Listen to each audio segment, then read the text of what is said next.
So good morning all.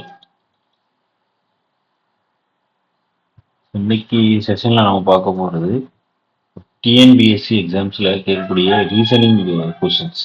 Okay, so இப்போ ரீசனிங்கில் என்ன மாதிரியான கொஷின்ஸ் வந்து கேட்குறாங்க. ஆல்ரெடி நம்ம வந்து மேக்ஸ் பற்றி பார்த்துருந்தோம். இப்போ மேக்ஸ் வந்து எப்படி கேட்பாங்க, என்ன டாபிக்ஸ் வந்து ஸோ சிலபஸில் கொடுத்துருக்கு. டிஎன்பிஎஸ்சி டிஎன்பிஎஸ்சி சிலபஸில் என்ன டாபிக்ஸ் கொடுத்துருக்காங்களோ ஸோ அதுபடி வந்து நம்ம பார்க்கலாம். ஸோ அந்த விதத்தில் இன்னைக்கு நம்ம பார்க்க போகிறது இப்போ டிஎன்பிஎஸ்சி கொடுத்துருக்கிறதுல மேக்ஸில் உள்ள டாபிக்ஸு சிலபஸில் கொடுத்துருக்குது. ஓகேவா, ஆஸ் பர் த டிஎன்பிஎஸ்சி சிலபஸில் என்ன கொடுத்துருக்காங்களோ ஸோ அதுபடி நம்ம பார்த்துட்டு இருந்தோம். ஸோ அது மட்டும் இல்லாமல் மேக்ஸில் ஓகேவா எக்ஸ்ட்ரா டாபிக்ஸும் வந்து கேட்பாங்க. எக்ஸ்ட்ரா மீன்ஸ் அது ரிலேட்டடான டாபிக்ஸும் வந்து கேட்பாங்க. ஓகேவா, ஸோ அப்போ மேக்ஸ் ரீசனிங் ரெண்டுமே வந்து முக்கியமான ரோல் பண்ணும். ஓகே, போத்து ப்ரிலிம்ஸாக இருக்கட்டும் மெயின்ஸாக இருக்கட்டும். இப்போ அது இல்லாமல் இப்போ ரீசனிங் யூனிட் 2 அப்படிங்கிறதுல வந்து டிஎன்பிஎஸ்சியில் வந்து கேட்பாங்க. இப்போ ரீசனிங்கில் வந்து 10 கொஷின்ஸ் வந்து கேட்பாங்க. ஸோ அதில் logical reasoning, puzzle, dice, visual reasoning, alpha numeric reasoning, number series அப்படிங்கிற செட் இருக்கு. ஸோ இப்போ எல்லாரும் என்ன நினச்சிட்டு இருப்பாங்க, இதில் இருக்கிற 1, 2, 3, 4, 5, 6 ஓகே, இந்த 6 பார்ட் மட்டும்தான் வந்து ரீசனிங்கில் கேட்பாங்களா அப்படிங்கிற மாதிரி நினச்சிட்டு இருக்கோம். அப்படி கிடையாது. பிகாஸ் லாஜிக்கல் ரீசனிங்கில் வந்து பார்த்தீங்க அப்படின்னா, உங்களுக்கு லாஜிக்கல் ரீசனிங்னா ஃபார் எக்ஸாம்பிள் வந்து ஒரு 4 இமேஜ் கொடுத்துருப்பாங்க.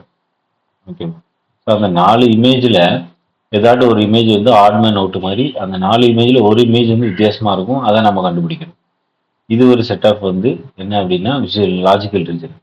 அது மட்டும் இல்லாமல் நாம் யூஸ்வலாக பண்ணக்கூடிய ஏபி சிடி இஎஃப் அப்படின்னு சொல்லி நம்ம ஜெட் வரை வந்து நம்ம பண்ணிட்டு இருக்கோம். ஓகேவா, ஸோ அப்போ ஒவ்வொரு நம்பருக்கும் வந்து ஒவ்வொரு லெட்டருக்கும் 1, 2, 3, 4, 5, 6 அப் டு வந்து 26 லெட்டருக்கும் பார்த்தீங்க அப்படின்னா உங்களுக்கு வந்து நம்பர்ஸ் வந்து கொடுப்பாங்க. ஸோ இதை பேஸ் பண்ணி உங்களுக்கு ஃபார் எக்ஸாம்பிள் வந்து இப்போ பிஎஃப் ஜிஹெச் அப்படின்னு சொல்லி ஒரு நம்பர் கொடுத்துருக்காங்க அப்படின்னா இதுக்கு ரிலேட்டடாக வந்து விஎக்ஸ் ZA அப்படிங்கிற மாதிரி ஏதோ ஒரு நம்பர் கொடுத்துருப்பாங்க. ஓகேவா, ஸோ அப்போ இது எல்லாமே வந்து இதுக்கு ஒரு ரிலேஷன் இருக்கும், இதுக்கு ஒரு ரிலேஷன் இருக்கும், இதுக்கு ஒரு ரிலேஷன், இதுக்கு ஒரு ரிலேஷன். ஓகேவா, ஸோ இது ரெண்டுக்குள்ள ரிலேஷன் என்ன இருக்கு அப்படின்னு கண்டுபிடிச்சிட்டு மூணாவதா ஏதோ ஒரு செட் ஆஃப் வேர்ட்ஸ். ஓகேவா, ஃபார் எக்ஸாம்பிள் OMLK அப்படின்னு ஒரு வேர்ட் கொடுத்துருப்பாங்க. இது ரெண்டுக்குள்ள ரிலேஷன் வந்து இதுல வந்து நம்ம என்ன அப்படின்னு சொல்லி கண்டுபிடிச்சு ஆப்ஷன்ல நம்ம ஆன்சர் பண்ற மாதிரி இருக்கும். ஓகேவா, இது ஆல்பா நியூமெரிக் சீரிஸ் அப்படிமா. ஸோ லாஜிக்கல் ரீசனிங்கில் உங்களுக்கு இருக்கக்கூடியதில் அடுத்து பார்த்தீங்க அப்படின்னா உங்களுக்கு இதே லாஜிக்கல் ரீசனிங்கில் இப்போ நம்பர்ஸ் கொடுத்துருவாங்க. ஓகேவா, ஃபார் எக்ஸாம்பிள் வந்து இப்போ 25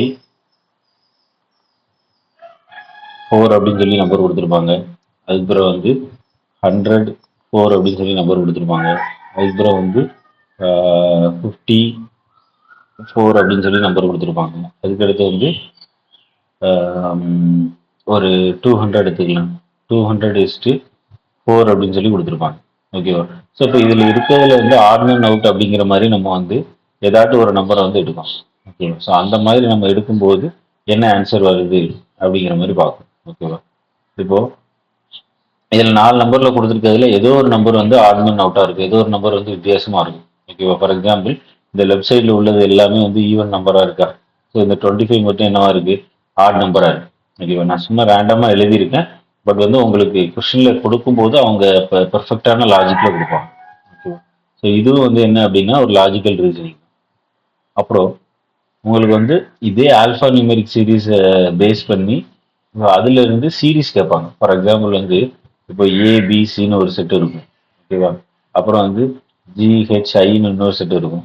அப்புறம் வந்து பிக்யூஆர் அப்படின்னு சொல்லி இன்னொரு செட் இருக்கும். ஸோ அப்போ அதுக்கு அடுத்து வர செட் எப்படி இருக்கும் அப்படின்னு சொல்லி கொஸ்டின் கேட்பாங்க. இப்போ ஏக்கு என்ன பண்ணுங்க 1 2 3 7 8 9. அப்புறம் வந்து பிக்கு வந்து ஸோ இந்த மாதிரி வந்து கேப் விட்டு இருக்கும். ஸோ இதுக்கு இடையில என்ன கேப், எவ்வளோ கேப் இருக்கு, 4 5 6 3 கேப் இருக்கு. ஸோ இதுக்கு இடையில என்ன கேப் இருக்கு, 16லேருந்து 9 போச்சு அப்படின்னா உங்களுக்கு எவ்வளவு 7. அப்போ 7 கேப் இருக்கு. ஸோ இதுக்கு அடுத்து என்ன கேப் வரும் அப்படின்னு சொல்லி கேட்டிருக்காரு. ஸோ இதுக்கு கேப் 4. ஓகே. ஸோ அதே மாதிரி இது ரெண்டுக்கும் இங்கே ஒரு நம்பர் வரும். ஸோ அது ரெண்டுக்கும் உள்ள கேப் என்னவா இருக்கணும், 4 அப்படின்னு இருக்கிற மாதிரி உங்களுக்கு வந்து ஆன்சர் நீங்கள் வந்து கொடுத்துருப்பாங்க. ஸோ இந்த மாதிரி வந்து லாஜிக்கல் ரீசனிங்கில் உங்களுக்கு சால்வ் பண்ணுற மாதிரி இருக்கும் ஃபர்ஸ்ட் பார்ட். ஸோ பசில் அப்படின்னு சொல்லி பாருங்க. பசில்னு ஒன்று கொடுத்துருக்காங்கல்ல, இந்த பசில்ஸ் வந்து ரொம்ப ரொம்ப முக்கியம். ஏன்னா ரீசனிங்கை பொறுத்த வரைக்கும் டிஎன்பிஎஸ்சியில் நமக்கு வந்து வேரியஸ் டைப் ஆஃப் ரீசனிங்ஸ் இருக்கு. அவங்க கொடுத்துருக்கிறது வந்து எல்லாத்தோட ஹெட்டிங் தான் கொடுத்துருக்காங்க. ஸோ அதோட சப் பார்ட் வந்து அதிகமாக இருக்கும். ஓகேவா? ஸோ பசில்ஸ் அப்படின்னு பார்த்தோம் அப்படின்னா, ஸோ இதுலேயே வந்து நிறைய டைப் ஆஃப் பசில்ஸ் இருக்கு. For example banking, SSC, so இதுலலாம் வந்து பசில் கேட்பாங்க. ஸோ அந்த அளவு இல்லாட்டியும் எனக்கு மாடரேட்லேருந்து ஈஸி லெவலில் பசில் இருக்க தான் செய்யும். ஃபார் எக்ஸாம்பிள் வந்து ஒரு 6 பேர் 7 பேர் வந்து ஒரு டேபிளில் வந்து உட்காந்துருக்காங்க. ஒரு 4 பேர் ஒரு டேபிளில் உட்காந்துருக்காங்க. அவங்க நேம் வந்து ABCD அப்படின்னு. ஸோ அதில் வந்து இப்போ ஏக்கு லெஃப்ட் சைடு பி இருக்காங்க, ஏலேருந்து 2 பேர் தள்ளி டி இருக்காங்க. ஸோ இந்த மாதிரி கொடுத்துட்டு ஸோ அப்போ டிக்கு லெஃப்ட் சைடு யார் இருக்கா அப்படிங்கிற மாதிரி கொஸ்டின் கேட்பாங்க. ஸோ அது டேபிள் சர்க்குலர் டேபிள் பசில் அப்படின்னு சொல்லுவாங்க. அப்புறம் ரெண்டாவது பார்த்தீங்க அப்படின்னா, ஒரு பெஞ்சில் வந்து வடக்கு நோக்கி ஒரு 7 பேர் உட்காந்துருக்காங்க அப்படின்னு சொல்லுவாங்க. 1 2 3 4 5 6 7 8 9 அப்படிங்கிற ஏதோ ஒரு 7 பேரோ 9 பேரோ உட்காந்துருக்காங்க அப்படின்னு. அதில் இப்போ ஏபிசிடி போட்டிங்க அப்படின்னா உங்களுக்கு ஐ வேற, டோட்டலாக எத்தனை பேர் வந்துடுவாங்க, 9 பேர் வந்துடுவாங்க. ஸோ அப்போ இதில் வந்து உங்களுக்கு மேலே வந்து பார்க்கறதுல இப்போ வடக்கு நோக்கி 9 பேர் அமர்ந்துள்ளனர். அதில் ஏ என்பவர் பிக்கு இடப்பக்கம் 2 நபர் தள்ளி உட்கார்ந்துருக்காங்க அப்படின்னு சொல்லி சொல்லுவாங்க. ஓகேவா? வலது பக்கம் 2 நபர் தள்ளி உட்கார்ந்துருக்காங்க. ஏக்கு மிக அருகில் சி அமர்ந்துள்ளார் அப்படின்னு போடுவாங்க. அப்போ சி வந்து இங்கேயும் வரலாம், அப்படி இல்லைன்னா இங்கேயும் வரலாம். ஓகேவா? ஸோ இந்த மாதிரி பசில் 9 பசில் அப்படிம்பாங்க, நேர்கோட்டு பசில் அப்படின்னு சொல்லுவாங்க. ஸோ இதை வந்து சால்வ் பண்ணுற மாதிரி இருக்கும். அப்படி இல்லை அப்படின்னா இதில் 3வது டைப் என்ன அப்படின்னா பசில் இப்போ வந்து ஏபிசிடி என்ற 4 நபர்கள் இருக்காங்க. பி வந்து சியை விட சிறியவராக இருக்கிறாரு, பட் பி வந்து டியை விட பெரியவராக இருக்கிறார் அப்படிம்பாங்க. அதே மாதிரி ஏ என்பவர் இருப்பதிலேயே பெரியவராக இருக்கிறார் அப்படிங்கிற மாதிரி சொல்லுவாங்க. ஹைட் வைஸ், ஓகேவா? ஹைட் வைஸ் வந்து இந்த மாதிரி சொல்லுவாங்க. அல்லது வந்து வயதை வச்சு கூட அவங்க சொல்லுவாங்க. ஓகேவா? ஸோ அப்போ இப்படி இருக்கிற பசில் வந்து இது ஒரு டைப் செட் ஆஃப் பசில் அப்படின்னு சொல்லி சொல்லுவாங்க. ஸோ இது என்னது, இது வந்து பசில்ஸ். இதுக்கு முன்னாடி பார்த்தது லாஜிக்கல் ரீசனிங், இது பசில். அடுத்து பார்த்தீங்கன்னா டைஸ். டைஸ் பாருங்க. டைஸ் அப்படிங்கிறது வந்து ஓகேவா, நாம வந்து பகடை அப்படின்னு சொல்லுவோம், தமிழ்ல பகடை அப்படின்னு சொல்லுவோம். ஸோ இந்த பகடை பார்த்தீங்க அப்படின்னா உங்களுக்கு மொத்தம் கொடுத்துருக்கிறதுல வந்து ஒரு பகடை வந்து எப்படி இருக்கும், இந்த மாதிரி நம்ம வந்து ஒரு பகடை வரைவோம். ஓகேவா? ஒரு பகடை வந்து ஒரு கனசதுரம் மாதிரி இருக்கும் அப்படின்னு சொல்லி வச்சுக்கோங்களேன். இதுலயும் வந்து ஒரு கனசதுரம் மாதிரி இருக்கு. இந்த பக்கம் ஒரு டைஸ் வந்து இது வரைஞ்சிருக்கும். ஒரு 3-4 டைஸ் வந்து கொடுத்துருப்பாங்க.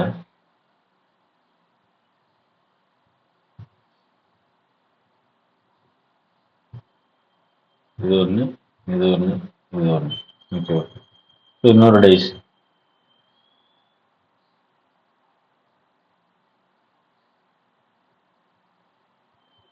ஸோ இந்த 4 டைஸில் உங்களுக்கு ஃபார் எக்ஸாம்பிள் வந்து இதில் 1 2 3 4 5 அப்படின்னு கொடுத்துருப்பாங்க. இதில் வந்து 4 5 7 8 அப்படின்னு கொடுத்துருப்பாங்க. சாரி 6 அப்படின்னு கொடுத்துருப்பாங்க. இதில் 3 1 2 4 5 அப்படின்னு சொல்லி கொடுத்துருப்பாங்க. ஏன்னா பின்னாடி உள்ளது நம்மளுக்கு தெரியாது. அதே மாதிரி இதுலேயும் வந்து 5 3 7 சாரி 6 1 2 அப்படின்னு கொடுத்துருப்பாங்க. ஸோ அப்போ இதில் இருக்கக்கூடியதில் ஓகேவா, கொஸ்டின் எப்படி கேட்பாங்க அப்படின்னா 5 என்ற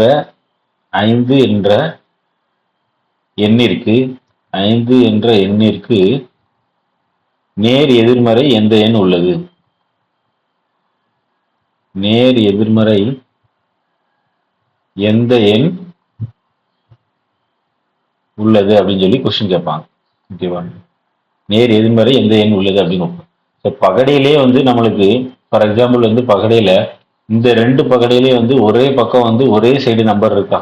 ஓகேவா? ஸோ அப்போ ஒரே சைடு ஒரே பக்கம் நம்பர் இருக்கு அப்படின்னா அதில் உள்ள மற்ற எண்கள் வந்து ஆப்போசிட் சைடில் இருக்கும். ஃபார் எக்ஸாம்பிள் இங்கே 6 இருக்கு அப்படின்னா இங்கே 3 இருக்கா, அப்போ 3க்கு ஆப்போசிட் 6. ஓகேவா? அதே மாதிரி மேலே இங்கேயும் 2 இருக்கு, இங்கேயும் 2 இருக்கு. ஓகேவா? அப்போ அப்படி இருந்தால் பிரச்சனை கிடையாது, மீதி இருக்கிறத அப்படியே வந்து போட்டுடலாம். ஓகேவா? நான் இது ரேண்டமாக எழுதுனதுனால வந்து உங்களுக்கு அந்த அளவு வந்து மேட்சிங் ஆகலை. பட் வந்து பகடையில் உள்ள சமம் வந்து 3 டைப் இருக்கும். ஒன்று வந்து 2 பகடையை நம்ம கம்பேர் பண்ணணும். 4 பகடை கொடுத்துருந்தா 4 பகடையும் நம்ம எடுக்க தேவையில்லை. அதில் 2 பகடையை எடுத்துட்டு இந்த 2 பகடையில ஒரு ஏதாட்டு ஒரு நம்பர் வந்து பக்கமும் சேமா இருக்கும், அதோட எண்ணும் சேமா இருக்கும். அப்படி இல்லை அப்படின்னா பக்கங்கள் வேறு வேறா இருக்கும், 2 நம்பர் வந்து ஒரே பகடையில் இருக்கும். ஓகேவா? ஸோ அப்போ பகடையில் நீங்கள் சால்வ் பண்ணுறது வந்து மொத்தம் ஒரு 4 டைப் ஆஃப் ரூல் வந்து இருக்கு பகடையில். இது மட்டும் இல்லாமல் பகடையில் பார்த்தீங்க அப்படின்னா உங்களுக்கு ஓப்பன் டைஸ் அப்படிம்பாங்க. ஓகேவா? இப்படி போட்டிருப்பாங்க. இதில் 1 2 3 4, இந்த பக்கம் 1, அதே மாதிரி இந்த பக்கம் 1, இப்படி வச்சுருவாங்க. மொத்தம் 4 ஆச்சா? 1 2 3 4 5 6 6 ஆச்சா? ஸோ இப்போ இதில் அவங்க கேட்பாங்க. ஓகேவா? ஸோ இதில் இப்போ 1 என்ற எண் இருக்கு, 1 என்ற எண் இருக்கு, எதிர் எந்த எண் வரும் அப்படின்னு சொல்லி கேட்பாங்க. ஓகே, இது வந்து ஓப்பன் டைஸ் அப்படிம்பாங்க. ஸோ இது மட்டும் இல்லாமல் பகடையில் இப்போ வந்து பெரிய ஒரு பாக்ஸ் எடுத்துக்கிடுவாங்க. பெரிய ஒரு பாக்ஸ் எடுத்துட்டு ஸோ அந்த பாக்ஸை வந்து என்ன பண்ணுவாங்க அப்படின்னா வெளியில வந்து சுற்றி பெயிண்ட் பண்ணிடுவாங்க. வெளியில வந்து எல்லாம் சுற்றி பெயிண்ட் பண்ணிட்டு ஓகேவா? ஸோ இந்த பாக்ஸை வந்து ஈக்குவல், ஓகேவா, சமமான சமமான கனசதுரமா வெட்டுவாங்க. கனசதுரமாக எத்தனை பீஸ்? ஃபார் எக்ஸாம்பிள் வந்து 40 பீஸா வெட்டுறாங்க, 40 பீஸா வெட்டுறாங்க, அப்படி இல்லைன்னா 50 பீஸா வெட்டுறாங்க. அப்போ வெளியே பெயிண்ட் பண்ணிருக்கிறதுல எத்தனை கனசதுரங்கள் வந்து ஓகேவா வெள்ளை பூச்சி அல்லது பெயிண்ட் அடிக்காம பெயிண்ட் இல்லாமல் இருக்கும் அப்படின்னு சொல்லி கேட்பாங்க. புரியுதா? ஏன்னா இப்போ ஒரு கனசதுரம் இருக்கு அப்படின்னா வெளியில பெயிண்ட் அடிக்கிறோம் அப்படின்னா உள்ள செங்கல்கள் அல்லது வந்து உள்ள கனசதுரங்கள் எல்லாமே வந்து என்னவா இருக்கும் அப்படின்னா பெயிண்ட் இல்லாம தான் இருக்கும். ஸோ அது எத்தனை இருக்கு அப்படின்னு கேட்பாங்க. அப்படி இல்லை அப்படின்னா 3 பக்கம் பெயிண்ட் இருக்கிற கனசதுரங்கள் அல்லது கனசதுரங்கள் எவ்வளவு இருக்கு அப்படின்னு கேட்பாங்க. ஏன்னா இந்த முக்கில் இருக்கிறதுல கண்டிப்பா நமக்கு 4 பக்கம் பெயிண்டிங் வராது, அப்படியே 3 பக்கம் தான் வரும். ஸோ அந்த மாதிரி கேட்கறது தான் வந்து டைஸ்ல உள்ள டைப்ஸ். அடுத்து பாருங்க, விஷுவல் ரீசனிங். இந்த விஷுவல் ரீசனிங் தான் வந்து நான் இமேஜஸ் வச்சு சொன்னது. ஓகேவா? இப்போ விஷுவல் ரீசனிங்னா பாருங்க, விஷுவல் ரீசனிங் இப்போ விஷுவல் ரீசனிங்ல பார்த்தீங்க அப்படின்னா உங்களுக்கு ஃபார் எக்ஸாம்பிள் ஒரு டைப் பார்த்தீங்கன்னா 4 டயக்ராம் கொடுத்துருவாங்க. ஸோ அந்த 4 டயக்ராமில் ஏதாட்டும் ஒரு டயக்ராம் வந்து என்னவா இருக்கும் அப்படின்னா வித்தியாசமாக இருக்கும், அதை சூஸ் பண்ணுற மாதிரி இருக்கும். அப்படி இல்லை அப்படின்னா உங்களுக்கு வந்து இப்போ இன்னொரு 4 டயக்ராம் கொடுத்துட்டு ஏதோ மாதிரி இப்படி கொடுத்துருப்பாங்க. ஓகேவா? ஸோ இது இப்படி இப்படி கொடுத்து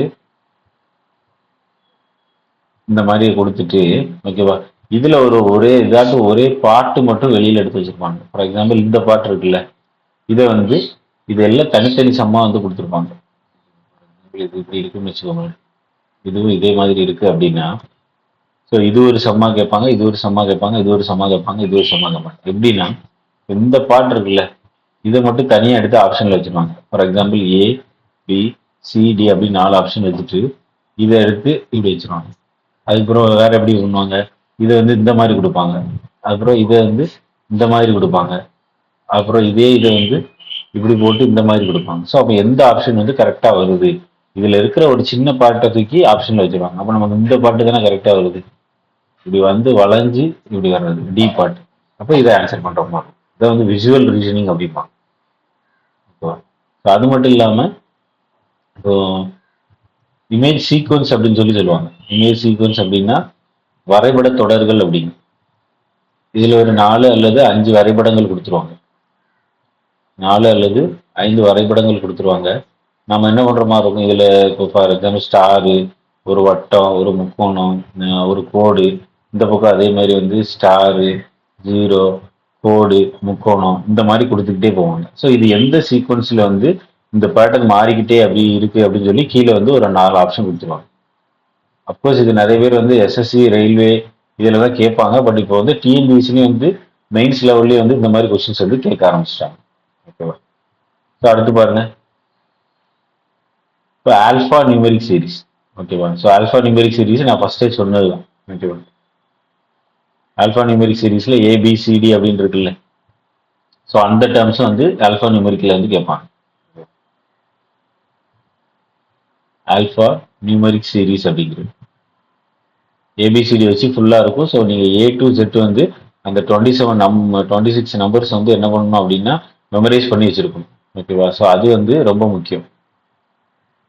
அதை வந்து மனப்பாடம் பண்ணி வச்சிருக்கணும். அது மட்டும் இல்லாமல் உங்களுக்கு இப்போ ஆல்ஃபா நியூமெரிக் ஆல்ஃபா டெஸ்ட் அப்படின்னு சொல்லுவாங்க. ஓகேவா? ஸோ எழுத்துக்களுடைய இது அப்படின்னு ஃபார் எக்ஸாம்பிள் இப்போ ஏஏ பிபிபி சிசிசி டி அப்படின்னு கொடுத்துருப்பாங்க. இது என்ன மாதிரி போகுது? ஏ வந்து ஃபர்ஸ்ட் 2 வாட்டி இருக்கு, பி 3 வாட்டி வருது, சி 4 வாட்டி வருது, டி 5 வாட்டி வருது. அப்ப இ வந்து அடுத்து எத்தனை வாட்டி இருந்திருக்கணும்? கண்டிப்பா 6 வாட்டி தானே இருந்திருக்கணும். இந்த மாதிரி ஒரு சீக்வன்ஸ் கொடுப்பாங்க. இது வந்து என்ன அப்படின்னா உங்களுக்கு ஆல்ஃபா நியூமெரிக் சீரீஸ் அப்படிங்கிற மாதிரி வரும். அடுத்து நம்பர் சீரீஸ் தான் வந்து முக்கியமானது.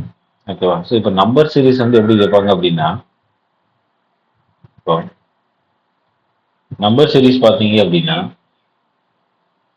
நம்பர் சீரீஸ்லேயே வந்து நிறைய டைப்ஸ் இருக்கு. ஃபார் எக்ஸாம்பிள் இப்போ ஃபர்ஸ்ட் டைப் பார்த்தீங்க அப்படின்னா நம்பர் சீரீஸில் வந்து இப்போ 1 9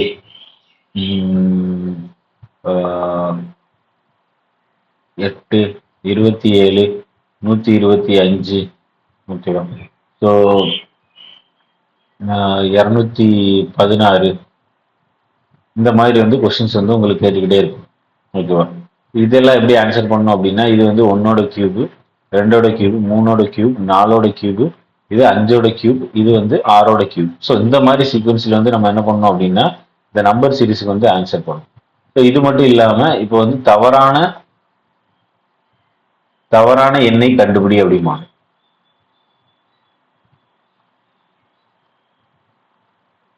தவறான எண்ணை கண்டுபிடி அப்படின்னு சொல்லுவாங்க. அது எப்படின்னா இப்போ இதுல கொடுத்துருப்பாங்க.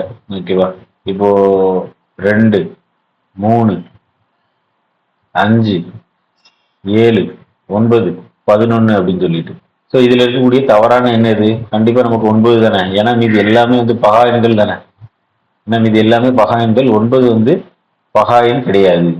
ஓகேவா? 9 வந்து பகா எண் கிடையாது. ஏன்? 9 வந்து எதால வகுக்கலாம்? 3ஆலையும் வகுக்கலாம், 9ஆலையும் வகுக்கலாம், 1ஆலையும் வகுக்கலாம். பட் பகா எண் அப்படின்னா என்ன?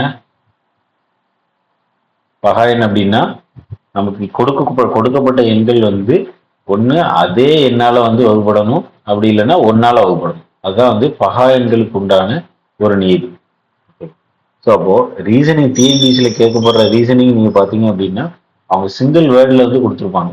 ஓகேவா? சிங்கிள் வேர்டில் கொடுத்துருப்பாங்க. பட் வந்து நாம என்ன பண்ணணும்? அப்படி கொடுக்கப்பட்டாலும் சிங்கிள் வேர்டிங்கில் அவங்க கொடுக்கப்பட்டாலும் ஒவ்வொரு பார்ட்டுக்குள்ளேயும் வந்து அதிகமான டைப்ஸ் ஆஃப் இது இருக்கு.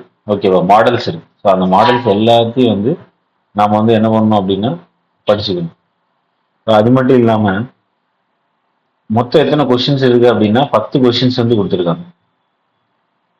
ஓகேவா? பட் அவங்க கேட்கக்கூடியது பாத்தீங்க அப்படின்னா 10ல இருந்து 12 கொஸ்டின் வரைக்கும்லாம் வந்து கேட்காங்க. ஓகேவா? மேபி 15 கூட கேட்க வாய்ப்பு இருக்கு. ஓகேவா? ஸோ மேக்ஸுக்கும் ரீசனிங்க்கும் என்ன வித்தியாசம் அப்படின்னா மேக்ஸ் வந்து ஒரு கொஸ்டினை பொறுத்த வரைக்கும் பார்த்த உடனே நம்மளுக்கு முடியுமா முடியாதான்னு சொல்லிடலாம். ஓகேவா? By the experience. But reasoning என்ன அப்படின்னா நம்மளுக்கு அந்த மைன்யூட் கேர்லெஸ் மிஸ்டேக். ஓகேவா? கேர்லெஸ் மிஸ்டேக் வந்து அதிகமாக நம்மளுக்கு வர வாய்ப்பு இருக்கு. ஓகேவா? ஸோ அதை வந்து நம்ம என்ன பண்ணணும் அப்படின்னா டோட்டலா வந்து தவிர்க்கணும். அதுதான் வந்து ரீசனிங் அட்டன் பண்ணக்கூடிய ஒரு மெத்தட். புரியுதா? ஸோ அப்போ இதுக்கு முன்னாடி உள்ள வீடியோல நாம மேக்ஸ் எப்படி பண்ணணும் அப்படின்னு பார்த்தோம். ஸோ இந்த வீடியோல ரீசனிங் வந்து என்னென்ன மாதிரி டாபிக்ஸ் இருக்கு, இது எப்படி பார்க்கலாம் அப்படின்னு சொல்லி நம்ம பார்த்துருக்கோம். ஓகேவா? ஸோ அடுத்த நெக்ஸ்ட் கிளாஸ்ல இருந்து உங்களுக்கு ஸ்கூல் புக் வைஸ் வந்து நாம வந்து டிஎன்பிஎஸ்சியோட குரூப் 1, குரூப் 2, குரூப் 4 டிஎன்பிசியில் கேட்கக்கூடிய அந்த மேக்ஸ் சிலபஸ் எல்லாமே வந்து நாம வந்து கவர் பண்ண போறோம். ஓகே, வெரி பேசிக் கிளாஸஸ்ல இருந்து ஃபர்ஸ்ட் வந்து நமக்கு வந்து அடிப்படை கணிதம் ஃபண்டமெண்டல் மேக்ஸ்ன்னு சொல்லுவாங்க இல்லையா? நம்பர்ஸ்னா என்ன, நம்பர்ஸ் எத்தனை டைப்ஸ், நம்பர்ஸ் எப்படி பிரிப்பாங்க, பின்ன எண்கள்னா என்ன, பகா எண்கள்னா என்ன, பகு எண்கள்னா என்ன, மீச்சினா மீப்பேவை மீ போக்கா. ஸோ இதெல்லாம் வந்து நம்ம சால்வ் பண்ணி அடுத்த கிளாஸ்ல இருந்து மேக்ஸ் வந்து ஃபண்டமெண்டல் கோர்ஸ் வந்து நம்ம சேனல்ல வந்து கொடுக்க போறோம். ஓகேவா? ஸோ தொடர்ந்து நீங்க வந்து உங்க சப்போர்ட்டை கொடுக்கறதுக்கு நம்மளோட ஏ டு செட் சேனலை வந்து சப்ஸ்கிரைப் பண்ணுங்க. ஓகேவா? ஸோ உங்களிடமிருந்து விடைபெறுவது உங்கள் ஆர்கே. தேங்க்யூ.